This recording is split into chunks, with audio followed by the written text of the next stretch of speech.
Chers fidèles, dans cette vidéo, nous vous proposons l'incroyable histoire du mystérieux troisième secret de Fatima, l'une des énigmes les plus fascinantes et les plus controversées de l'histoire de l'Église. Nous découvrirons la formidable révélation d'un prêtre courageux qui a eu le privilège de lire le secret original sans les obscurcissements et les manipulations qui l'ont gardé caché pendant des décennies. Pour bien comprendre le contenu de cette prophétie, nous vous invitons à suivre la vidéo dans son intégralité jusqu'à la fin. Avant de continuer, nous souhaitons vous demander une gentillesse, si ce n'est pas déjà fait, laissez un like, abonnez-vous à la chaîne et activez la petite cloche. Vous pourrez ainsi contribuer gratuitement à la diffusion de nos messages de foi.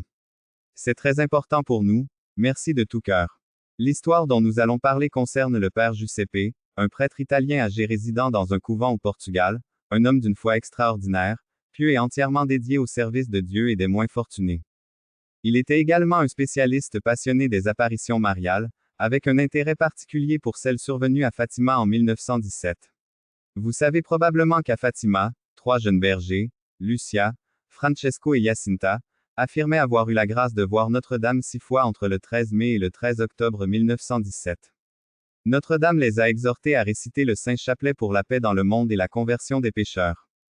Lors de la 3e apparition, le 13 juillet, Notre-Dame a révélé aux 3 visionnaires 3 secrets sur l'avenir de l'Église et de l'humanité. Le premier secret était une vision de l'enfer où l'on pouvait apercevoir les âmes des damnés souffrant d'atroces tourments. Le deuxième secret était une prophétie sur la fin de la Première Guerre mondiale et le début de la Seconde Guerre mondiale, à moins que l'humanité ne se réforme. Le troisième secret, cependant, était le plus mystérieux et le plus inquiétant. La Madone a demandé aux enfants bergers de ne divulguer à personne le troisième secret, mais de l'écrire sur un morceau de papier et de le remettre à l'évêque de Leiria, avec l'instruction de ne l'ouvrir qu'en 1960. Les visionnaires se conformèrent à la volonté de la Madone. Francesco et Jacinta sont morts peu de temps après les apparitions à cause de la pandémie espagnole, tandis que Lucia est entrée dans un couvent et y a vécu jusqu'en 2005. En 1944, Lucie écrivit le troisième secret sur un morceau de papier qu'elle remit à l'évêque de Leiria, qu'il envoya au Vatican. À partir de ce moment, un énigmatique mystère se répandit. Le troisième secret n'a jamais été rendu public en 1960, comme Notre-Dame l'avait demandé. Au lieu de cela, il est resté caché pendant plus de 40 ans. Seuls quelques papes et cardinaux ont eu accès aux documents, mais personne n'en a jamais révélé le contenu. Ce n'est qu'en 2000 que le Vatican a finalement annoncé la publication du troisième secret. Il s'agissait d'une vision dans laquelle un ange armé d'une épée flamboyante menaçait de détruire le monde, mais fut arrêté par la voix de Dieu qui exhortait à la pénitence. De plus, un pape était vu tué par des soldats alors qu'il traversait une ville en ruine en compagnie d'autres évêques, prêtres et fidèles. Le Vatican a interprété cette vision comme une prophétie de l'attentat contre le pape Jean-Paul II en 1981, perpétré par le terroriste turc Ali Agca. Le pape lui-même a déclaré qu'il considérait son attaque comme une réalisation du troisième secret et l'a attribué à la Madone. Cependant, de nombreuses personnes n'ont pas accepté cette version officielle. Des soupçons ont émergé selon lesquels le Vatican aurait caché et déformé une partie du troisième secret pour éviter des scandales et des troubles au sein de l'Église. Certains pensaient que le troisième secret contenait des révélations sur la crise de la foi, la corruption du clergé et l'Apocalypse. Parmi eux, il y avait le père Giuseppe. Ce prêtre était convaincu que le Vatican avait menti et que le troisième secret cachait une signification bien plus grave et significative qu'on ne l'admettait. C'est pour cette raison qu'il s'est lancé dans une mission audacieuse et dangereuse. Tenter de lire le véritable troisième secret, l'original écrit par Lucia en 1944. Le père Giuseppe savait que la feuille originale était conservée dans les archives secrètes du Vatican, accessible seulement à quelques-uns. Il avait cependant un atout dans sa manche. Une amitié étroite avec un cardinal qui travaillait à la secrétaire d'État, le département chargé des affaires diplomatiques de l'Église. Le père Giuseppe avait une profonde confiance en ce cardinal, qui partageait avec lui le désir de lire le troisième secret.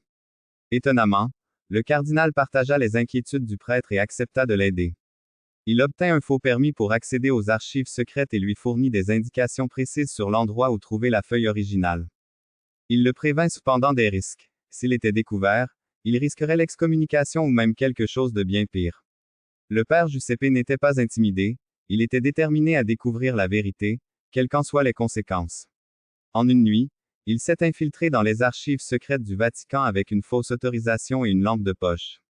Avec la clé fournie par le cardinal, il ouvrit la porte, entra dans la pièce et regarda autour de lui. Des étagères chargées de livres, d'enveloppes et de papiers remplissaient son champ de vision. Il suivit les instructions du cardinal et arriva dans une salle blindée qui abritait les documents les plus importants et confidentiels de l'Église. Déterminé à retrouver la feuille originale du troisième secret de Fatima, le père Giuseppe commença ses recherches. Après quelques minutes, il finit par la repérer. Il s'agissait d'une feuille de papier jaunie par le temps, à l'intérieur d'une enveloppe scellée du sceau papal et de l'inscription « Troisième secret de Fatima à ouvrir ». Seulement en 1960, sans hésitation, il déchira l'enveloppe et sortit le papier. Sur celui-ci, une seule phrase, écrite en portugais de la main de Lucia. Le père Giuseppe a lu cette phrase et a été étonné. La phrase disait « Au Portugal, le dogme de la foi sera toujours préservé ». Cependant, il se rendit compte que cette phrase était incomplète. En fait, Lucia avait ajouté « Je ne peux pas dire ça ». Puis, elle avait continué avec le reste du secret sur une autre feuille de papier. Mais quel pourrait être le sens de cette phrase? Pourquoi était-elle si pertinente et pourquoi avait-elle été cachée au monde? Le père Juste comprit immédiatement l'importance de cette révélation. Il s'agissait d'une prophétie concernant la perte du dogme de la foi au sein de l'Église, à l'exception du Portugal. Cette prophétie révélait une grande apostasie, une vaste rébellion contre Dieu et sa loi, impliquant également de nombreux membres du clergé et de la hiérarchie ecclésiastique. C'était une prophétie terrible qui expliquait pourquoi le Vatican avait décidé de la garder cachée. Sa divulgation aurait déclenché une crise sans précédent dans l'Église, remettant en question l'autorité du pape et des évêques, déclenchant divisions et scandales parmi les fidèles. Le père Giuseppe a été choqué par cette révélation.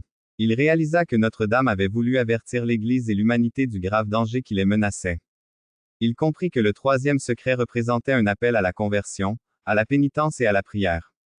Mais il s'est également rendu compte à quel point ce message avait été ignoré et trahi par ceux qui auraient dû le transmettre au monde. Il réalisa que l'Église avait besoin de se purifier et de se réformer. Il comprit qu'il était de son devoir de faire connaître la vérité, même au prix d'être persécuté ou tué. Le père Giuseppe n'a pas eu peur. Il a remis le papier dans l'enveloppe et l'a caché sous sa soutane. Il a quitté le coffre-fort et les archives secrètes sans être découvert. Il est retourné dans son couvent au Portugal et s'est préparé à faire sa terrible révélation. Peu de temps après, le père Giuseppe décide de se rendre à l'église la plus proche et demande à parler au curé de la paroisse. Il a expliqué qu'il avait quelque chose d'essentiel à communiquer et qu'il voulait le faire devant tous les fidèles. Le curé accepte et l'invite à monter en chaire pendant la messe. Le père Giuseppe est monté en chaire et s'est adressé aux nombreux fidèles. Il a commencé à raconter son expérience extraordinaire, ce qu'il avait lu dans le texte intégral du troisième secret de Fatima, s'exprimant avec courage et sincérité, sans l'ombre d'un secret. Les gens ont écouté avec étonnement et incrédulité. Certains étaient fascinés et émus par ses paroles, d'autres l'accusaient d'être un menteur et un hérétique.